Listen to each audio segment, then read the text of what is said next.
Tonight in West Seattle with SDOT announcing today the West Seattle Bridge is scheduled to reopen in September.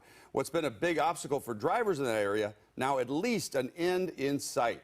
But interestingly, it's mixed reaction from commuters there. Thanks for joining us for the news at 10. I'm David Rose. And I'm Jamie Tompkins. The bridge has been closed for more than 2 years, creating plenty of traffic trouble. Fox 13 News reporter Alejandra Guzman is live in West Seattle. And Alejandra, you talked with drivers today. How are they feeling about this announcement? Good evening, Jamie and David. I can tell you that this has been a nightmare for drivers dealing with the detours and the traffic delays. And we spoke with some of them. They say they're frustrated, they're tired, and most of all, they're feeling hopeless, despite there already being a timeline for the bridge reopening within the next 3 months. They say now we'll actually have to wait and see if it reopens. Drivers will soon get a break from stop-and-go traffic caused by detours trying to get to West Seattle. It was a 20-25 minute commute in the morning, and it became close to an hour because the arterial, it's a huge difference. It's a huge difference. Paul Gardner lived in Rainier Valley until the traffic jams became too much for him. The West Seattle Bridge closed March of 2020 after inspectors found fast-growing cracks on the 40-year-old structure. Then came the detours.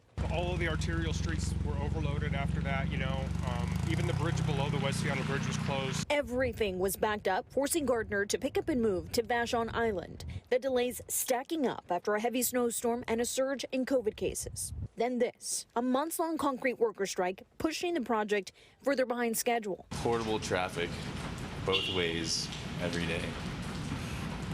The commute sucks, even on the bus. Even public transportation riders like Joshua Pleasant say it's tacked onto his commute time, discouraging him from heading downtown. It's still frustrating. SDOT finally completed concrete pours at the end of May, but they still need curing. We are moving with urgency, but we also need to be thorough. While SDOT is now marking its calendars for a September 12th reopening, drivers and commuters aren't. Nobody's holding their breath anymore. I think we're just kind of jaded on it. They've given us so many dates and it hasn't happened. Don't get too excited yet. SDOT says this is only if construction goes as planned without any hiccups like weather. Worker availability is critical in many sectors, but particularly construction. Supply chain issues for materials may impact this date. SDOT says workers are on site 6 days a week, 10 hours a day. Even members of the task force are feeling frustrated. I've been working well over 60 hours to try to keep my business afloat for 2.5 years now, too. So if you could add another 10 hours to that and match my 70, let's find a way to get this thing open even a day faster.